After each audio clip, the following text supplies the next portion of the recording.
yeah, thank you for having me. I'm very happy to be here virtually. I'm very sad to not be there physically. I would like to be in the pub with you guys too, but yeah, circumstances happen.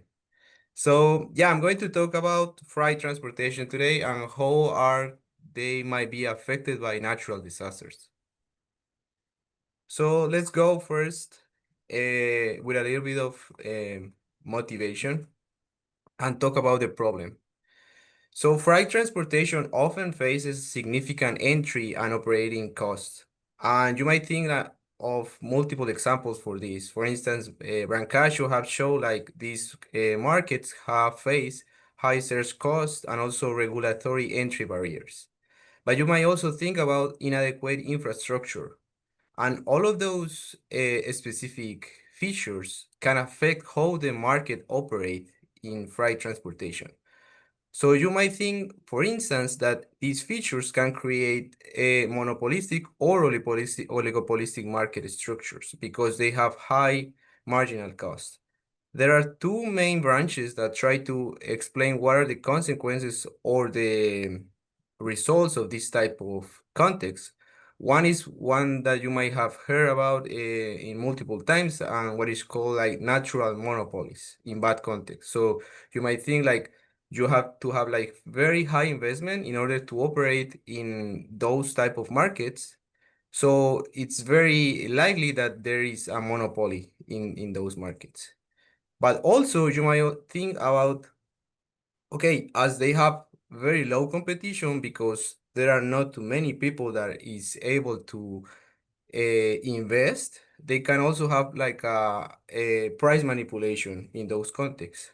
So it might be like a mix between a natural monopoly that is coming from high marginal cost, but also price manipulation because of the context that they are actually facing. Uh, but not only that, in the recent years, we have faced multiple new problems. And in that is specifically what is happened during the last years are like there are multiple disruptions occurring in transportation networks over the world. So multiple examples can be climate change and natural disasters. There have been like a couple of papers that have explained like in the future, we might face multiple disruptions in freight transportation, rail transportation, because natural disasters might increase because of climate change. But not only that, social unrest and conflicts can also affect like networks that can be used for these freight markets. And we have also faced one a couple of years ago, which was a COVID-19 pandemic, and this also affect like the network of this freight transportation. So all of these situations can create like concerns about like what will happen in these so monopolistic frameworks, and actually these new problems can or might induce something that is called like price gouging, or we as an economist, we don't call this like price gouging, we just call it like market power. So they might have like a way to price manipulate, and they're just saying like it's just an increase in marginal cost, but they have the conditions to actually create like a price manipulation.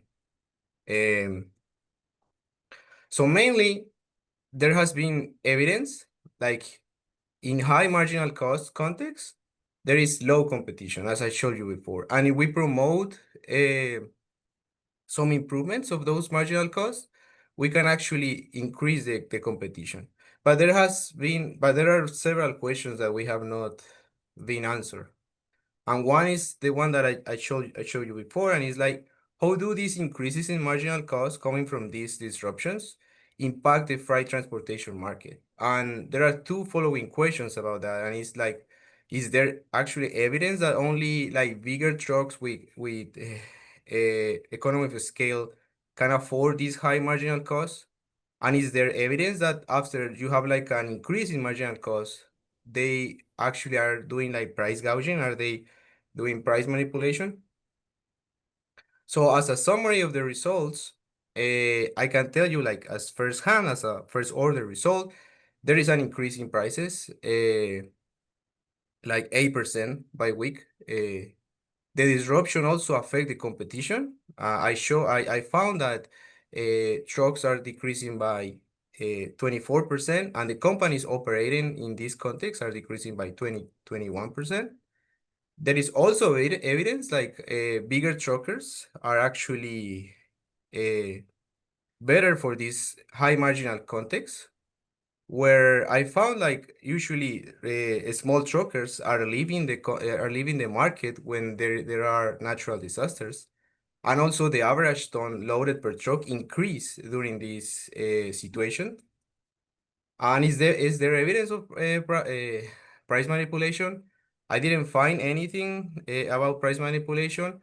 And mainly what I found is like prices are increasing not because the incumbent companies that are staying there try to increase the prices, but mainly is because companies that are staying during the disruption are the ones that are charging premium prices, which means like consumers that still want to move quantity, they just have to shift to these premium prices in order to still move the quantity. So let's go like to an economic model just to understand like and refresh a little bit how this relationship between economies of scale, prices, and marginal costs interact each other. So if we think like in an economic model based on a couple of IO literature such as Miller, Bresnahan, and Maceo, we can think of a profit function that follows a variable profit and a fixed cost profit, where the variable profit has an important component, which is the variable cost. And this variable cost is a function of the quantity that the trucks can actually load, the type of truck that they have, if it's a small or a large truck, and the distance they have to move this quantity. Distance is important here because it's the main component for the marginal cost. Also, in the profit, they have like a fixed cost. And this fixed cost is the entry cost that the trucks has to face in order to operate. So this, this gives us like two main assumptions.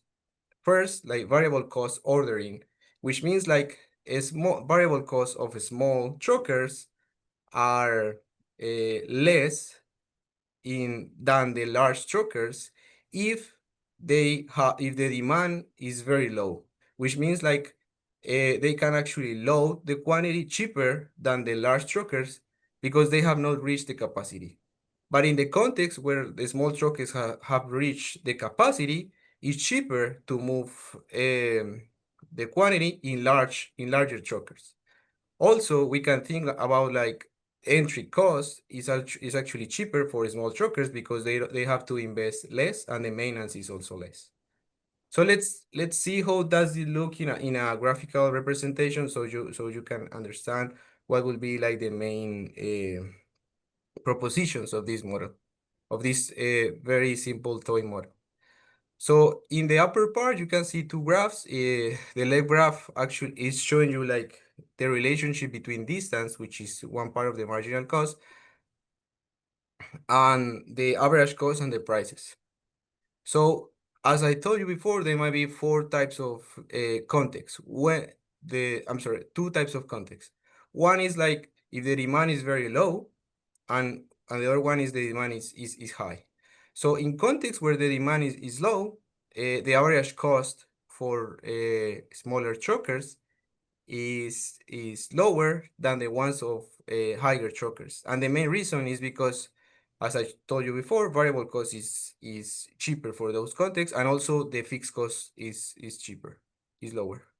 But in the context where the quantity is very high, actually is better to use large truckers because they will reduce the average cost in longer distances. In the right side, you can see a representation of what will happen with different levels of demand. So if the demand is very low, it's better to have like a small trucker because they will capture like higher profits. But if the demand is large, it's better to have like like large truck. So there are five main propositions that we can get from this simple theoretical model, and it's like longer distances will create like higher prices. As we can see, longer distances also creates less competition because of higher marginal cost. Not so many companies can operate during those contexts. Short routes are actually prone the use of small truckers, and long routes with high demand will promote the use of large trucks because the capacity can actually amortize the entry cost. And that means like there are some specific contexts where if you only have when you have like longer distances and the use of larger trucks, there are less competition. So in those contexts, for instance, in the upper part of the right side, where you can see like only large truckers can operate after a Q star, they can have a maximization procedure there where they can price manipulate in order to have like a better profit instead of competing with more companies in those contexts. So there is a mixed relationship that can happen in these markets, and that's what is important to study. What will happen when you have like a disruption? So let's talk about the context and why this is like a perfect context for this question. I'm going to use data from Colombia. So Colombia has one of the highest precipitation rates in the world, and it's located in the Andes Cordillera in South America. And as has like many mountains, Colombia stands as one of the most affected and vulnerable countries by landslides. They happen a lot. So one example is that one that you are seeing in the image. Is a landslide that occurred like 2 years ago. And due to the lack of railroad infrastructure and inadequate fluvial transportation, the freight transportation is the main mode that they use to transport. But how the trucks market works? So truckers are hired by intermediaries, companies, which in the U.S. context can be referred as logistic operators to transport goods from one city to another. So truckers cannot negotiate with the main consumer. They have to go through the companies because by law they cannot negotiate directly with the consumers. And truckers choose the contracts based on the demand from intermediaries, which in turn is driven by the seller's needs. In the context that I'm referring right now, there were 1,700 intermediaries and 140,000 truckers. Usually the uh, logistic operator works as the real estate also operator, where you will have a profit, like a rate for every contract that you are doing, and usually it's between 5 to 8%. So let's talk about the data that I'm using. I'm using like 4 million origin destination trucks transactions at trip level that involve all the 1,000 municipalities in Colombia for 2019, and this information has and this data set has information on the truck type, the quantity that they're moving, the total quantity, and the time that they are moving, the ID of the company and the ID of the trucker, so I can track actually what are the firms and the trucks that are operating different routes. I'm using an algorithm that is used in the transportation engineering field, which is the Luxen and Better algorithm that uses OpenStreetMap data to calculate 1 million routes to know exactly what are the actual routes that every origin point are using to reach the final destination. I'm using this in order to merge that specific route with the disruptions that are happening, which are the landslides. And there were over 50 road disruptions affecting 2,500 routes over this 2019. And the main reason to use the algorithm, as I told you before, is to merge what are the routes that are actually affected by this disruption. So let's go to a market descriptives of this, and to motivate you, like this is also a very complex context and very complex to understand. So let's go to the upper left graph where I'm showing you like a Venn scatter of where the x-axis is like the time of the trip, how long does it take to reach a trip in a specific route, and the y-axis is the percentage of large trucks operating. And I'm splitting this sample in two markets: high competition, that are like if there are more like six companies operating there, and low competition. So as you can see, when you go like further distances, is very likely to have like more large truckers as the theoretical model show.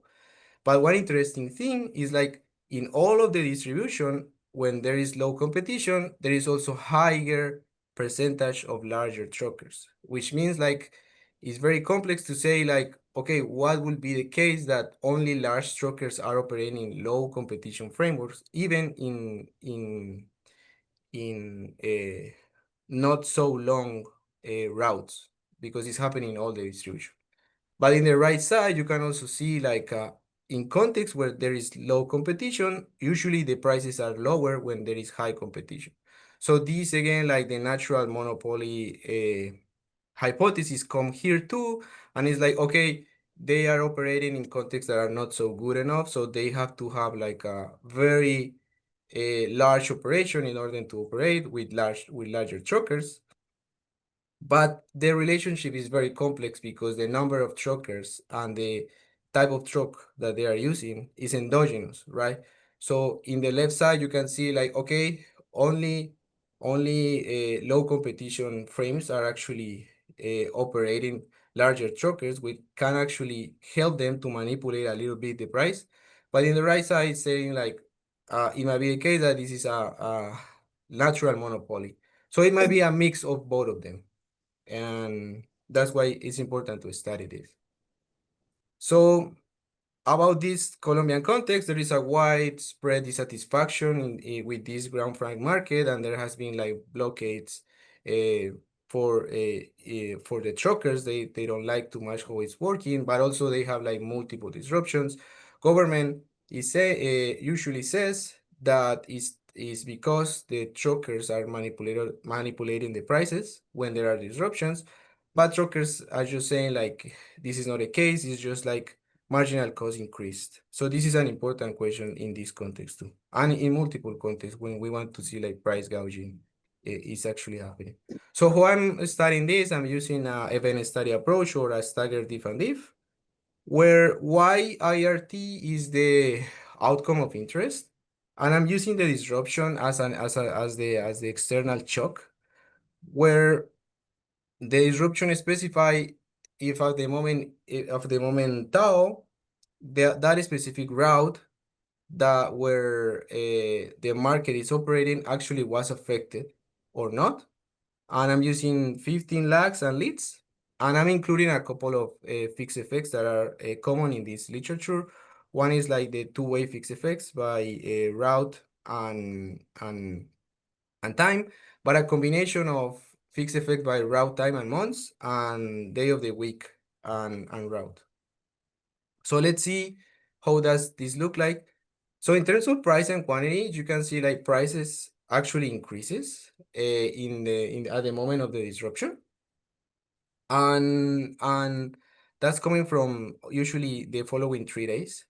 Quantities are not so much affected during the disruption, and I will show you why. But importantly, the companies are very high affected in these three days disruption.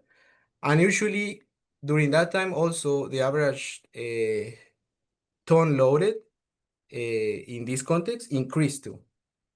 So as a point estimates, I can show you like in the 3 days effect, as I told you before, as I showed you before, is the main effect coming from. In a daily effect, usually prices per trip increase by 3.2%, but the prices per kilogram increase 5.4%. And the supply is affected in the sense like the average load is increased. That's the same in a weekly effect, but it's a little bit larger, where price per kilogram all increase almost by 8%, and total tons loaded by truck increase also close to 2.4% tons. And in terms of the competition, companies are decreasing in the 3 days effect by almost 15%, and in trucks it's also 19%. And at weekly level, it's a little bit stronger, where it decreased 1.3, which is related to 24%. And the same happened with the trucks. So if we reach like the heterogeneity of this effect, we can see like usually the effect is like stronger in shorter routes. And I'm showing you here like the effects is split in two types of routes. One are like shorter routes, which are the trip time is less than 40 hours. The other one is the longer routes, which is the trip time is longer than 40 hours. So as you can see, the effect in prices is way bigger in this context. In the shorter route, it's almost 10%. And also is the same if we see like the number of trucks operating. So we can see like in shorter routes are the ones that are heavily affected. And if we check a little bit why, the main reason is because in this context there is more presence of small truckers. So in this context, usually if you are affected by this increase in marginal cost, the smaller or mid-sized truckers decide to not operate in a higher proportion than in longer routes. That's why it's affecting more this type of routes.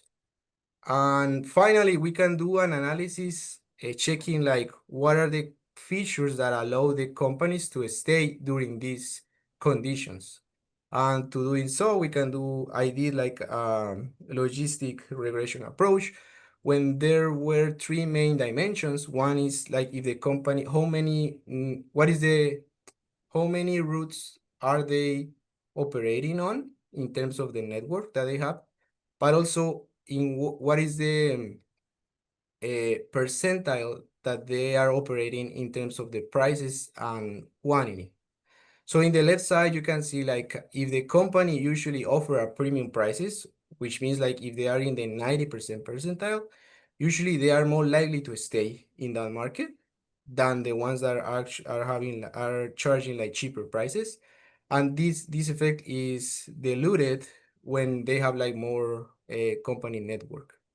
The same happen in the right side, where like if the demand is good enough in that specific market, there is more likelihood that the company stay instead of compared to those markets where the quantity is very low, as the theoretical model showed too. So this just telling us is like the companies that actually have enough demand, they will more likely to stay, but also the companies that are charging premium prices are more likely to stay. And if we can see like what are the responses of these specific companies and what are they doing during this disruption. So conditional on staying on that market, we can see what they are doing for those that are staying. So in terms of the the price that they are charging for the trucks, they are increasing 3.2%, which is similar of the market as we saw before. But in terms of the price per kilogram, is only 1.6%. And the main reason is because, as I showed you before, these are the premium services, the ones that stay on premium services. So they are already charging a higher price, but they are actually increasing the profit using the quantity. So they are increasing the quantity by more than 50 tons, which is an increase of 40%, hiring an additional truck for doing that. And that additional truck you can see in the bottom panel is usually a large truck. For what it means is like for this increase in 50 tons, usually 80% of that 15 increase in tons is coming from large trucks, which is 13 tons. And that is also affecting how the company is behaving in terms of the use of small and large trucks. So as you can see, within the company, they are increasing the share of larger truckers in this specific context where there was a disruption. So as a summary, weekly prices increased by almost 8%. The average load per truck increased also, as I told you. So this evidence that economy of scale is actually important. There is also evidence that the competition decreased during this context, but the main shifting in price is not coming from price manipulation, but is coming from companies that actually, the companies that are staying actually charging premium prices. And thank you. I think that I took a little bit more, only like 1 minute. Time you have 5 minutes for questions, and if you want to ask, you like speak louder so we can make sure we can pass that. Yeah, thank you. Yeah, I can hear, yeah, a little bit. Hi, so thanks. That was really interesting. Just on the question of the short versus long routes, you're constructing, as I understand it, you're constructing this as 1,000 origins to 1,000 destination paths. Is there some sense in which, sorry, I've got two questions. This is the first. Is there some sense in which this is, there is just going to be more substitutability if you've got a lot, if it's between 2 points that are very close together, there may be fewer ways around that, whereas if it's a path between a very distant origin and destination, there may be more substitutable routes, which I think would be consistent with your pattern, but maybe you're measuring this in shares or some way that gets around that. So that's the first clarification question. The second is, if you could say a little bit more about the nature of these disruptions, just in that I was very surprised by how short that these look like sort of 3-day effects or something. Certainly the photograph you showed us looked like it might take more than 3 days to resolve, but maybe that's not a representative type of disruption in your full data. Yeah, thank you for this question. So yeah, the first question is actually a very good question.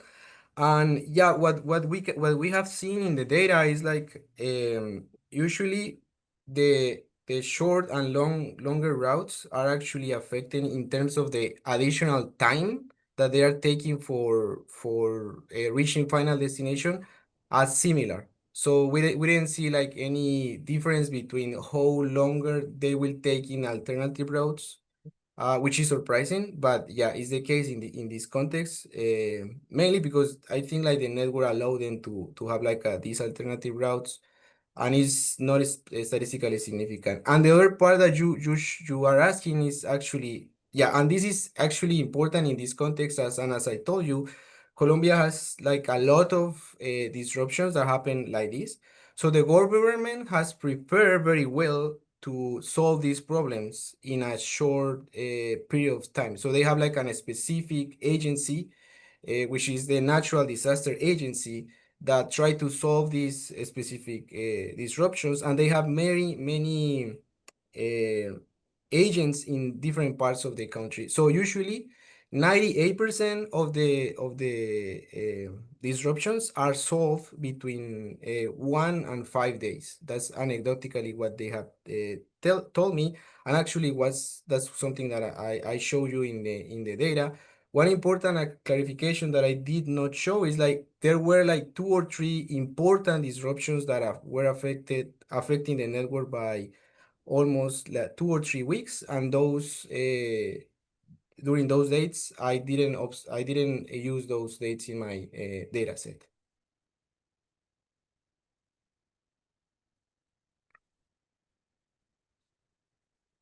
One question about, you talked about exit. What about re-entry of firms? So Yeah, that's an important question actually, and yeah, I haven't not checked actually, and I want to see that in a following analysis. And yeah, right now I'm just seeing like the general effect, which is like how many companies are operating. Yeah, how many companies are operating, but I don't know if it's exactly the same company that left. And yeah, that's an important question I should actually address in the following analysis. Okay, we have 1 minute for one last question. Anyone has? Yes. Hi, Gustavo. Could I ask if you could you look at how repeated exposure or spatial variation in past exposure mediate responses, like indicative of how firms adjusted based on? Yeah, that's an important. I didn't have that analysis, but what I did was like I just tried to check if actually where there are more disruptions in the routes that are more disruptions, actually the quantity that is moved is different from the quantity that is coming from routes that doesn't have disruptions, in order to see like if they are actually adapting for these types of disruptions, because they might be like a lot, but I didn't see any statistical difference in that. So I didn't see like any preparation of this type of events. Thank you. Thanks so much. Thank you for having